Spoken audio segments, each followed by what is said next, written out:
நல்லது செய்வேன் இப்படியான விஷயங்களும் மேடைக்கு மேடை பேசுறாருல. கான்கிரீட் வீடு கட்டி தருவேன், பெண்களுக்கு இலவச பைக் வாங்கி தருவேன், வருஷத்துல 6 சிலிண்டர் வந்து பெண்களுக்கு இலவசமா தருவேன், இப்படியான ஏதோ ஒரு விஷயத்த முன் வச்சு தானே அவர் வராரு. எந்த திட்டமும் பிளான் இல்லாம விஜய் செயல்படுறாருன்னு எடுத்துக்க முடியுமா? என்னங்க அவர் வந்து கான்கிரீட் வீடு கொடுப்பேன்றாரு, பைக் கொடுப்பேன்றாரு, அது கொடுப்பேன்றாரு, ஒரு எந்த திட்டமும் இல்லாம தான் வந்திருக்கிறாரா அப்படின்னு நீங்க கேக்குறீங்க இல்லையா? இந்த கேள்வியில எனக்கு ஆழம் புரியுது. ஆனா அது விஜய்க்கு புரிஞ்சுதா? நம்ம கேட்குறோம். அவர் ஃபர்ஸ்ட் இப்பதான் கட்சி தொடங்கி இருக்கிறாரு. ஒரு கட்சிக்கான கூட்டத்தையே எப்படி நடத்தணுங்கிறது தெரியல.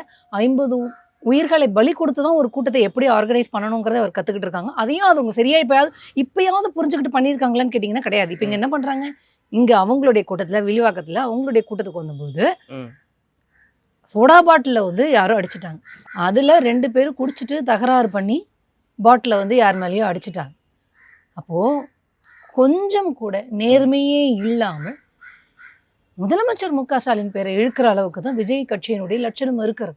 கரூர்ல உயிர் பலிக்கு இவங்க கரூர்ல சரியா கூட்டம் நடத்தாததற்கு இவங்க மேல அவ்வளவு குற்றச்சாட்டுகள் இருக்கு, இவங்க மேல எஃப்ஐஆர் இருக்கு.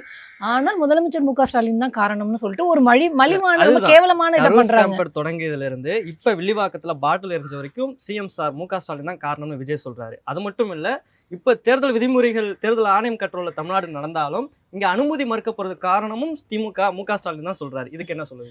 அப்போ அரசியல் குறித்தும் தேர்தல் நடைமுறை குறித்தும் எதுவுமே தெரியாத தற்கொலை கும்பலாக விஜய் கும்பல் இருக்குதுன்னு ஒத்துக்கணும். அப்படி இல்லைன்னா ரொம்ப கீழ்த்தரமாக தேர்தல் ஆணையம் கண்ட்ரோல் வந்தாலும் திமுக கண்ட்ரோல்ல தான் தேர்தல் ஆணையம் இருக்குன்னு சொல்றாரு. எப்படி முட்டாள்தனமா இருக்கு இல்ல? அததான் சொல்றேன். விஜய் கும்பல் தற்கொலை கும்பல். நீ முதலமைச்சர் மு க ஸ்டாலின் மேல போடுறனா சதி திட்டம். ஒரு புரோட்டோகால் என்னன்னே தெரியாம, என்ன சட்ட விதிமுறைகள்னே தெரியாம நீ இப்படி பேசுற, திமுக தான் வந்து அவங்க கண்ட்ரோல்ல வச்சிருக்கு அப்படின்னு நீ பேசுறேன்னா அப்ப எவ்வளவு அயோக்கியத்தனமான உன்னுடைய ரசிகர்கள் எந்த அளவிற்கு வடிகட்டின முட்டாள் அப்படிங்கிற நம்பிக்கையோட நீ பேசுற. இப்ப இவர் பேசுனது அப்படியே அவங்க ரசிகர்கள் வந்து பேசுவாங்க. அவங்களுக்கு ஒரு புரிதலே கிடையாது.